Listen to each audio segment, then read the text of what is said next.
Bom dia, boa tarde, boa noite para todas vocês que nos ouvem. Tá começando mais um bate-papo à luz do candeeiro. Eu sou o Francioli Araújo. Eu sou Jefferson Antunes. Vocês já ouviram falar do termo nativo digital? Esse termo foi cunhado pelo norte-americano Mark Prensky e se refere àquela pessoa que nasceu e cresceu com as tecnologias digitais presentes em sua vivência. Em sentido mais amplo, ela se refere às pessoas nascidas a partir de 1980, o que é considerado a era da informação, né? Ou pelo menos, começo da era da informação, né?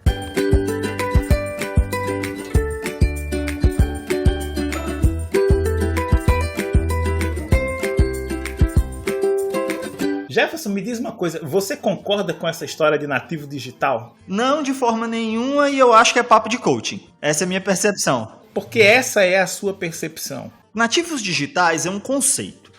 Um conceito, ele visa explicar um fenômeno da realidade, certo? Quando Mark Prensky cria o conceito de nativos digitais, imigrantes digitais, o que é que o Mark Prensky está analisando? Ele está analisando a realidade dele. Certo? É quase que um laboratório fechado. Ele está analisando estudantes dele, na realidade desses estudantes. Mark Prensky é professor de ensino superior, certo? E tem acesso a várias empresas, inclusive, que trabalham com desenvolvimento de jogos nos setores educacionais, certo? E o que acontece? Quando o Mark Prensky usa esse conceito dele para explicar a realidade, ele está explicando uma realidade que só existe naquele lugar. Ou seja, ele não está mostrando um padrão, evidenciando um padrão. Ele está o quê? Evidenciando a exceção, que são os estudantes dele, no ambiente dele, do país dele, com as definições culturais deles. Mas essa definição ela pegou, né? Ela pegou e tanto que é amplamente utilizada essa história de nativo digital. Pois é, olha, pegou tanto que eu trabalho bastante com metodologias ativas e o pau que rola é esse papo, porque nativos digitais é uma resposta fácil, assim como toda resposta de coaching, né? É uma resposta fácil para problemas complexos, para compreender quem são os estudantes reais, como se todos os estudantes reais pudessem ser enquadrados como nativos digitais. E aqueles que não se enquadram como nativos digitais seriam os imigrantes digitais, aquelas pessoas que nasceram no analógico e aprimoraram, se desenvolveram no sentido de dominar o digital, enquanto os nativos digitais seriam aqueles que têm o domínio do digital. Certo? Já nascidos de uma época, é como se a pessoa já nascesse sabendo, inclusive. Então, é uma resposta muito fácil para a questão: quem são os estudantes reais? Quem são as estudantes reais? Porque essa é até uma questão. Antes de entrar no mérito, né, de se as pessoas realmente são, se elas têm acesso a esse universo digital, que é uma coisa que eu discordo, né, tomando como base a minha experiência, mas aí como você fala, né, como é que é? É anedótica, né? A minha experiência... Exato. É uma evidência anedótica. A evidência anedótica. Então, assim, ainda assim, baseado no ambiente no qual estou inserido, né? Numa escola de ensino técnico, ensino médio técnico, eu vejo que muitas pessoas não têm acesso a esses dispositivos, né? Então, assim... Antes de chegar nessa questão, eu venho me perguntando também, né, que esses nativos digitais, eles sabem realmente utilizar as ferramentas digitais? Primeiro, eles sabem quais são. Vamos dar um passo anterior? Sabe quais são? Quais são as principais ferramentas que nós utilizamos no cotidiano?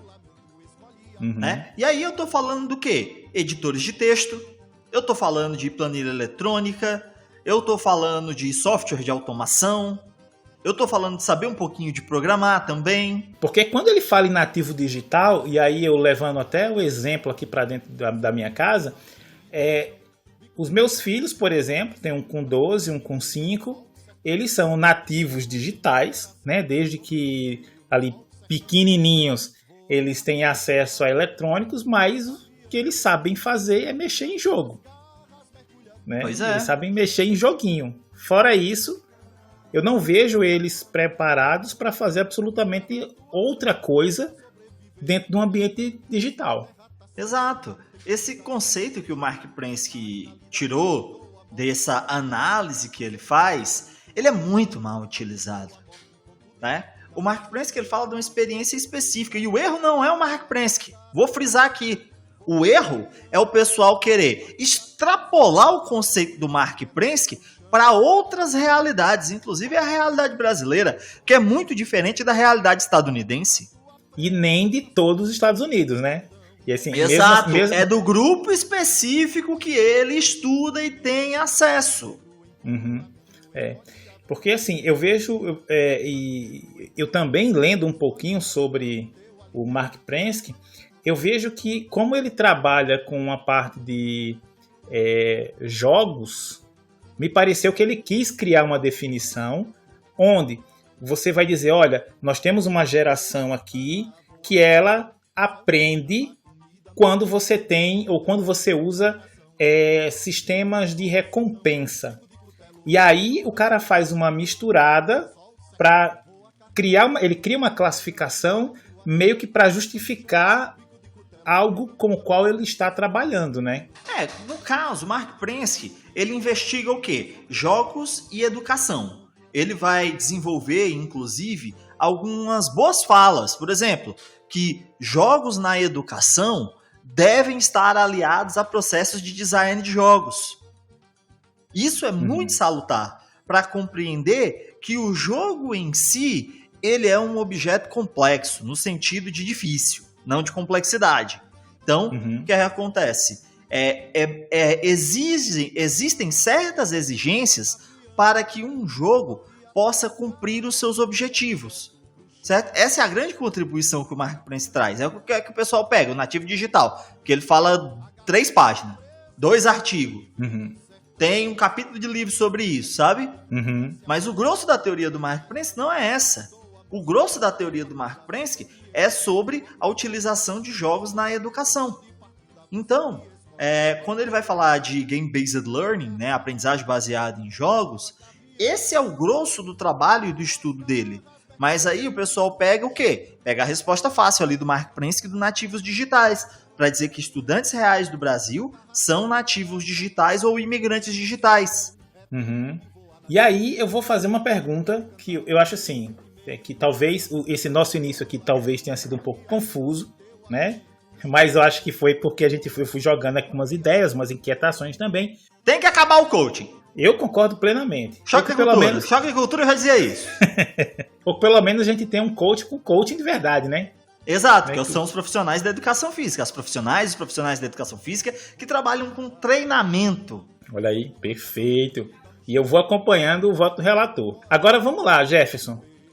Essa história de nativo digital é evidente a partir de 2011, né? Se não me falha a memória, foi em 2011, Isso. mais ou menos, que você teve a criação desse... Que é com o lançamento do livro dele, Aprendizagem Baseada em Jogos Digitais. Aí, mas vamos lá. Essa história de nativo digital é uma falácia? Sim, na realidade sim.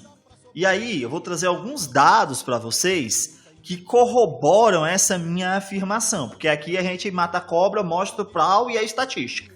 Perfeito. Primeira coisa. O perfil social de estudantes, vamos pegar aqui estudantes de graduação do Brasil, certo? Eles são distintos do perfil de estudantes norte-americanos. No Brasil, 54,6% são estudantes de graduação, são mulheres estudantes de graduação. 43,4% são homens, certo? Com a idade entre 24 e 43 anos. Dessas pessoas, 51,2% são pessoas negras, que sejam ou não descendentes de quilombolas e pessoas pardas. 43,3% são brancos e brancas. 2% são amarelas e 0,9% são tradicionais. 60,4% cursou apenas escola pública e 26% cursou apenas escola particular. 50,8% tem um nível escolar maior do que o dos seus pais e suas mães. Já nos Estados Unidos, 56% são do gênero feminino, enquanto 44% são do gênero masculino. Aí tem uma paridade, beleza, com o Brasil. Certo? 60% são brancas e brancos. No Brasil, 51,2% são negros e negras. Já muda completamente o quê? A relação étnico-racial.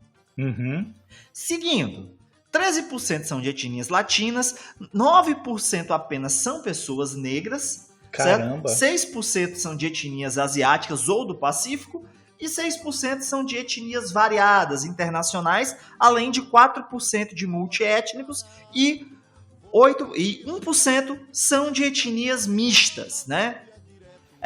Aliás, são de outras etnias.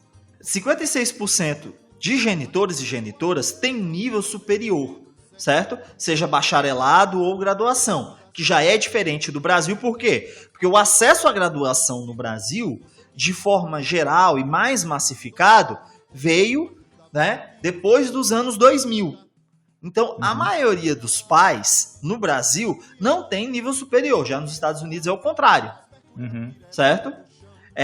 22% de genitores e genitoras iniciou seus estudos superiores e outros 22% não têm ensino superior. Ou seja, apenas 44% ou está se formando ou não tem formação superior. Certo? Que é muito diferente do Brasil. Né? Já que no Brasil, a maioria tem o quê? A maioria dos filhos tem nível de escolaridade maior que seus pais e mães. Então, em primeiro lugar, a gente tem essas diferenças étnicas, que também são diferenças culturais, de estudantes, no caso, de ensino superior. Estudantes norte-americanos são majoritariamente brancas e brancos, o que infere em menor variabilidade cultural. No Brasil, nós temos uma população heterogênea, não podendo ser comparada de forma direta. São duas populações diferentes, com uma formatação diferente. Uma outra questão se refere à parentalidade. Enquanto estudantes brasileiros e brasileiras têm média de estudo maior do que seus genitores, o contrário ocorre nos Estados Unidos, uma vez que a cultura do ensino superior e as primeiras instituições lá são mais antigas. E aí, quando a gente puxa para as questões de trabalho, né, no Brasil, 29,9% de estudantes são trabalhadores e trabalhadoras. Certo? Corresponde a 27,1% das mulheres e 33,4% de homens, sendo que 44% desses homens e mulheres estão em trabalho precário ou precarizado. 75,7% dessas pessoas trabalham 40 horas semanais. 24,3% trabalham mais de 40 horas semanais. Aí fica difícil, hein? Né? 30% de estudantes do Brasil trabalham, são trabalhadores e trabalhadoras.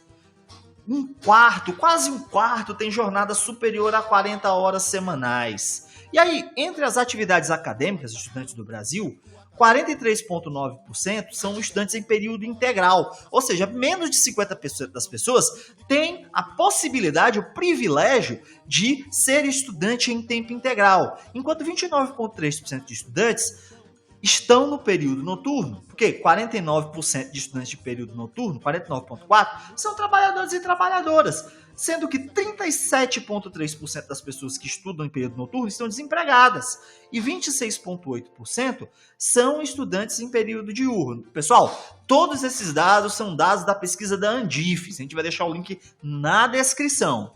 Então, participam de atividades acadêmicas, ensino, pesquisa, extensão e cultura, 45,1% de discentes, sendo que 53,4% participam de forma remunerada.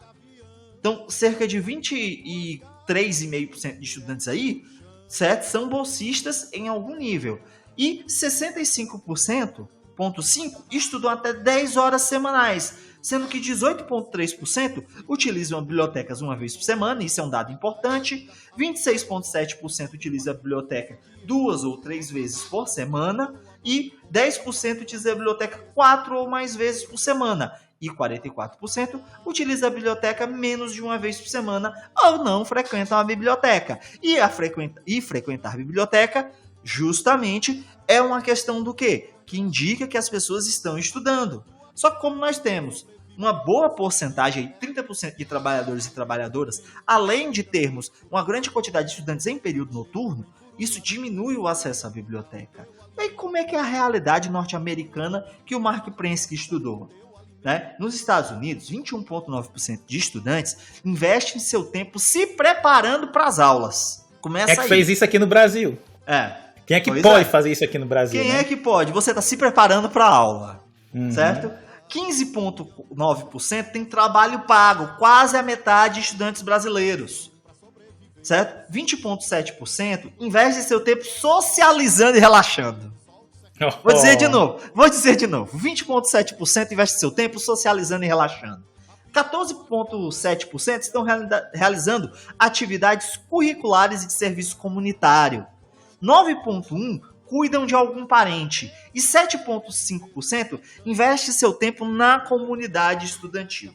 Então, os cotidianos estudantes do Brasil e dos Estados Unidos são muito diferentes. A maioria dos americanos investe seu tempo na preparação para as aulas. Um pequeno percentual tem trabalho pago. E ainda, existe uma variedade de atividades categorizadas que demonstram uma melhor qualidade de vida acadêmica dessas estudantes estadunidenses. Você tem tempo para relaxar, para socializar, para investir na comunidade estudantil. Aqui no Brasil a gente tem tempo para quê? Para trabalhar e procurar emprego. Exatamente. Né? Estudar feito um condenado, à luz do candeeiro, com os pés dentro de uma bacia d'água para não dormir durante a madrugada, né? Pois é. Ao passo que no Brasil, grande parte de estudantes são trabalhadores e trabalhadoras, pais e mães em busca de emprego. São dois universos completamente diferentes. E aí eu vou lembrar o quê? Com a interiorização dos cursos superiores e ampliação de vagas noturnas, o acesso ao ensino superior ele realmente foi ampliado. Não obstante, essa é uma terceira jornada visando a qualificação para o mercado de trabalho, o sonho do ensino superior ou mesmo estudar algo interessante. O ideal seria que estudantes tivessem tempo hábil para se dedicar aos estudos, isso ideal, e estarem imersos e imersas nessas atividades. Não obstante, isso é idealismo. Não existe um estudante ideal, existe apenas estudantes reais que buscam no ensino superior algum tipo de realização que vai para além do conhecimento. E aí eu vou frisar, a tarefa de professores e professoras é justamente conhecer essa realidade. Em uma proposta inclusiva, essa é a principal parte do planejamento. Não existe educação sem estudantes reais. Jefferson, mas aí você me lembrou uma situação, né? Quando você fala a tarefa de professores e professoras é justamente conhecer essa realidade. Mas aí eu vejo aqui uma voz na minha cabeça, né? A Carol dizendo, mas como é que você faz isso numa turma ou um professor que trabalha em 3 colégios diferentes, cada um ele tem 8 turmas, alunos. 200 alunos, como é que você faz isso, né? Exato. Essa é uma questão. Porque aí, quando a gente trabalha, né, eu estou falando do ensino superior, quando a gente trabalha com turmas reduzidas, como é o caso de algumas instituições de ensino superior, isso facilita, certo? E aí cria essa relação dialética, contraditória, entre, poxa, eu tenho que conhecer estudantes reais, mas eu não tenho tempo. Né? O próprio trabalho, né, precarizado não me deixa ter um planejamento ideal. Né? E aí a gente volta para a questão do Mark Prensky. O Mark Prensky ele conhece o estudante real dele, porque as condições objetivas e materiais ao qual o Mark Prensky está inserido, né, possibilitam isso. Mark Prensky é um professor com carga horária reduzida, certo? Um grande escritor. O Mark Prensky ele atua em diversos programas, mas ele tem uma galera para ajudar ele. Certo? Então, são realidades completamente distintas. O Mark Prensky analisa uma realidade que é completamente diferente da realidade brasileira. Os estudantes que ele analisa são estudantes de ensino superior. Por isso que eu escolhi fazer esse comparativo com dados de estudantes de ensino superior.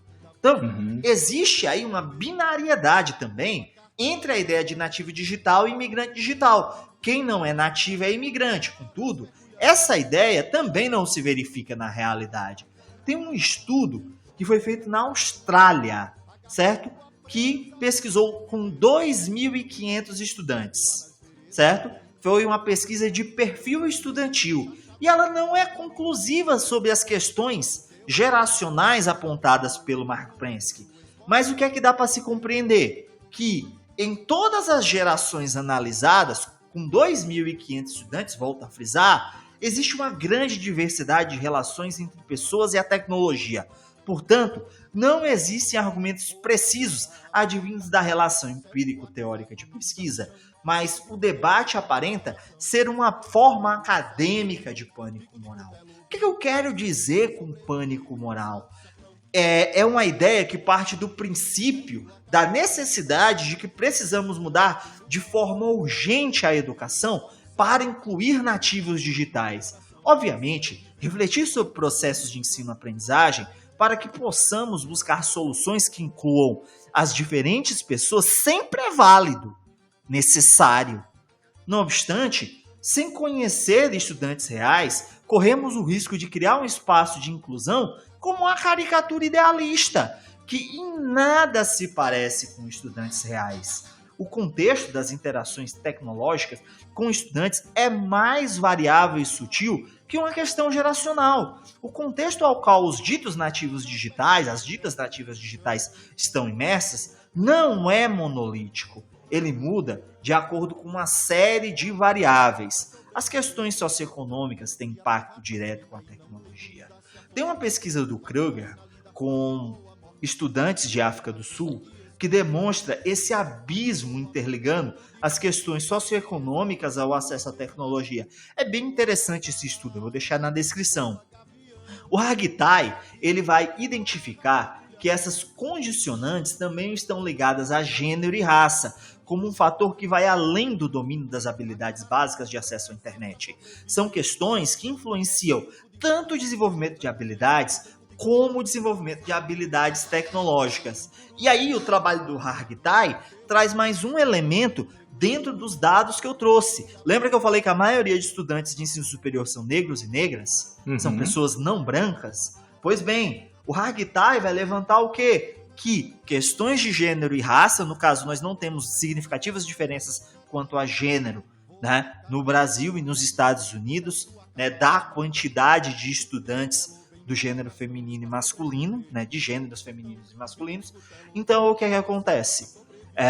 A gente vai ter, sim, uma diferença étnico-racial. E essas diferenças, essa condicionante, né, tecnológica, ela tem influência e é influenciada por questões étnico-raciais. Nosso contexto é totalmente diferente. As pessoas que fazem parte do ensino superior são completamente diferentes. E aí você pega um conceito fácil, como o conceito de nativos digitais, que o Mark Prensky apresenta para a realidade dele, e quer o quê? Quer aplicar no Brasil. E você pode acabar criando o quê? Um espaço de inclusão que é uma caricatura idealista, como eu falei. Tem um artigo aqui, Jefferson, que saiu na Nature em 2017. E aí ele fala exatamente sobre isso, né? Essa questão que o nativo digital ele é um mito. Ele traz algumas questões aqui, como por exemplo, algumas pessoas, e aí ele coloca, né, um marco que seria 84, mas seria ali perto de 80. Então eu acredito que dentro dessa definição nós já nos enquadraríamos como nativos digitais, né? Eu tô no limite aí, eu tô no limite. Tá no limite. Eu tô um pouquinho antes, então eu não seria um nativo digital, 77, mas para 80 é pouca coisa. E eu vou lhe confessar, cara, que dentro dessa realidade toda aí, a primeira vez que eu fui pegar num computador foi no ano de 97. Você pegou no computador bem antes de mim. Bem antes, né? Olha, eu peguei no computador... Eu peguei no computador em 2004. Na verdade, assim, nos anos 2000 eu fiz um curso de informática. Uhum. Aí em 2004 eu peguei no computador. Não, porque assim, eu entrei no instituto, na escola técnica, né, em 97, e foi quando eu comecei a pegar em computador, foi quando eu tive acesso a computador. Então, eu já estava no ensino médio.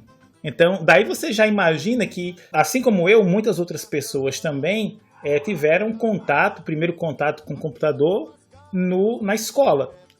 Muitas.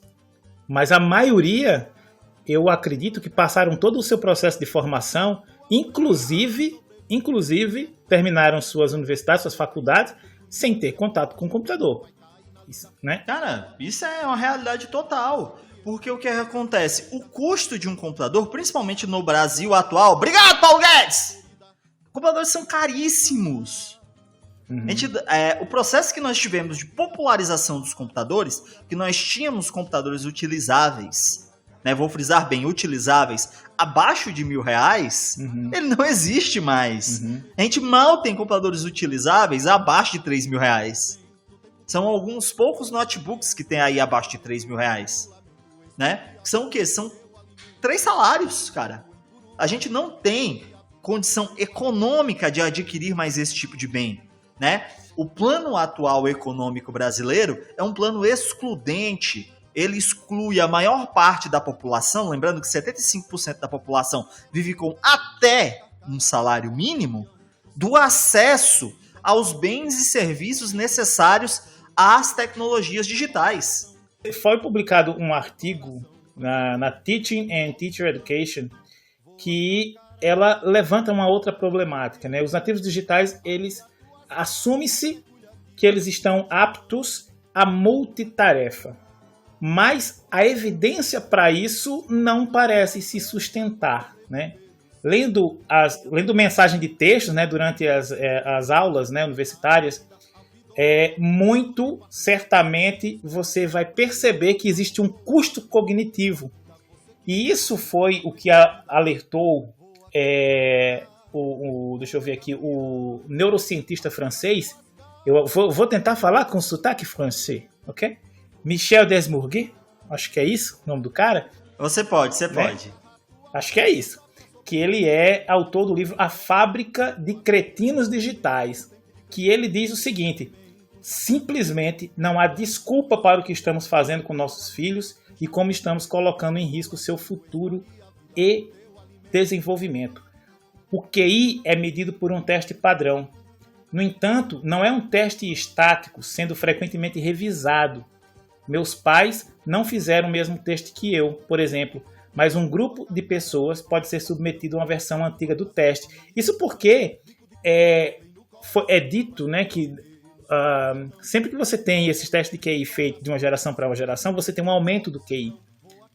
Então, pela primeira vez, você tem uma redução no QI da geração atual, né, em relação à geração futura. E que isso parece ser fruto da exposição das crianças à tecnologia. E aí? Francioli, a gente tem que lembrar que justamente, aí eu vou fazer um disclaimer aqui, lembra que teste de QI é teste populacional, viu, pessoal? Seu teste de QI individual é evidência anedótica e não serve para nada. Perfeito. Certo? Então, teste de QI é sempre para medir população. Pessoal, ninguém é multitarefa, certo? Ninguém é multitarefa. Isso é papo de coach também. Certo? É resposta fácil. Porque tal tipo de pessoa é multitarefa porque ela tem a Lua em Júpiter, o ascendente em Urano. Porque dormiu no colchão quântico. E o mapa do dinossauro lá, ela é do signo de dinossauro, certo? Ela é multitarefa. Não, ninguém é multitarefa. Nós focamos a nossa atenção em uma coisa por vez. Quando nós focamos a atenção em múltiplos objetos, né, de análise, nós temos uma perda cognitiva. Então, desculpa, isso é papo de coaching também. Vou deixar aqui na descrição um episódio do Naruhodô, professor Altair, explicando por que é que ninguém é multitarefa, certo? Pra gente não se estender demais aqui e eu passar mais meia hora me trancando o coach. Perfeito. Logo no começo do artigo Digital Natives, Digital Imigrantes, Mark Prensky, ele vai explicar o conceito de nativos digitais. Certo? Ele começa fazendo uma problematização sobre a sociedade da informação e como os jovens dessa geração, eles e elas têm acesso a bens e serviços tecnológicos que propiciam que elas façam o quê? Que hoje estudantes falem, e aí eu estou lendo aqui para vocês, estudantes falem a língua nativa do digital, dos computadores, videogames e da internet. É como se essas pessoas dessa geração conseguissem se comunicar com as máquinas, no sentido de que elas conseguem tirar das máquinas tudo o que elas necessitam, como se por um passe de mágica, como se apenas conversando com a máquina, a pessoa conseguisse extrair tudo o que é necessário daquela tecnologia. Essas são nativos digitais, segundo Mark Prensky. Está lá na primeira página, último parágrafo. E isso é completamente fantasioso, é completamente idealista do Mark Prensky. O Mark Prensky em si é um cara idealista. Tá? Ele não é um cara materialista, ele é um cara idealista. Né? Ele vai trabalhar com computação ubíqua, certo? Ele é meio pós-moderno nesse sentido, e ele mostra muito do que o pós-modernismo tem, que é um idealismo muito forte de como o mundo deveria ser. E aí, dentro desse idealismo do Mark Prensky, ele oferta, né, esse conceito de nativos digitais dentro da realidade dele. Então, o que acontece? Outro bicho muito idealista é coaching, que vai pegar esse discurso do Mark Prensky e vai dizer, tem que ser assim, a educação tem que mudar para ser assim. Que é gente que não estuda nada sobre educação e nem tem experiência dentro de questões educacionais, obviamente, mas acha que pode falar do que acha que sabe. É isso aí. Então, pessoal, acho que se você se deparar com essa história de nativo digital ou coaching, né, desconfie imediatamente e não leve a sério. Então, quando você ouvir essa história de nativo digital, você, por favor, não acredite. Leia Mark Prensky, né? Leia a obra dele, mas desconsidere tudo que falar de nativo digital. Tá? Então, eu espero que a gente tenha conseguido trazer uma luz sobre esse tema, porque ele é algo que também me incomoda bastante, né? Quando se fala em nativo digital, e eu vejo que os meus filhos, como eu já comentei, eles são nativos digitais ali dos joguinhos e exclusivamente. Pois é. Não que nós não sejamos, porque a gente sabia montar o Super Nintendo sem olhar as instruções da caixa, né? Ou Mega Drive, para quem tinha mau gosto, quem gostava de Mega Drive. Na minha época, era muito do tipo, o cara ganhava, né? Quem tinha mais dinheiro, ganhava um computador do pai. O cara, ele ficava doido ali, não tinha muito joguinho no computador, né? Tinha nada, pô! Não tinha nem o Word, Excel, PowerPoint. O desafio do cara era, por exemplo, programar uma porta para uma impressora, ou programar uma porta para não sei o que lá. Fazer o arquivozinho no bloco de notas, usar o Paint, usar o WordPad. E assim, e hoje... Eu ainda uso bloco de notas até hoje. Mas... Melhor editor de texto. Com certeza. Você evita distrações, um monte de coisa, né? Tá tranquilo. Pois é. Mas assim, a gente vê que muito, sem falar em saudosismo, quando você busca comparar essa geração que ele considera como imigrantes digitais e os nativos digitais, parece que os imigrantes eles têm a capacidade de descobrir, ou eles eram forçados a descobrir mais coisas, né? Porque as coisas não estavam prontas. O nativo digital parece que as coisas estão tão prontas ali, e aí quem tem acesso acaba pegando tudo mastigadozinho a tal ponto que ele não consegue fazer o básico, né? Encontrar um arquivo que está numa pasta, no diretório. Essa é uma hipótese que nós precisamos investigar. É uma coisa interessante. É bom, né? Dá uma tese, né? Dá pelo menos uma dissertação aí. Dá tese, hein, pessoal? Dá tese. Aproveita aí. Ó a dica. E aí, assim, mas seria muito bom a gente conseguir investigar isso, né? Ter algum estudo que mostrasse isso, porque, assim, essa é uma percepção que eu tenho, né? Mas pode ser uma percepção falha, né? Vamos investigar. Beleza, pessoal, então eu acho que é isso. Jefferson tem recadinho? Lembrando a todas e a todos que estamos também no YouTube, você pode acessar lá a Luz do Candeeiro no YouTube, e se vocês quiserem bater um papo, entrar em contato, tem agora o link do nosso grupo do Telegram, que também vai ficar na descrição. Já tá entrando uma galerinha lá muito legal, que tá batendo um papinho. Então, se você quiser interagir e quiser conversar mais conosco e falar mal de coaching, é só entrar lá no link que a gente vai deixar na descrição desse episódio. Mas a gente também pode orientar em relação aos bons coaches, né? Os professores de educação física, né? Isso, pessoal da educação física, vocês são show de bola. Perfeito, perfeito. Então é isso aí. Eu sempre esqueço, tá lá, Telegram, tá lá no YouTube. Estamos nas principais plataformas. Muito obrigado pela audiência de vocês. Até mais. Tchau, tchau!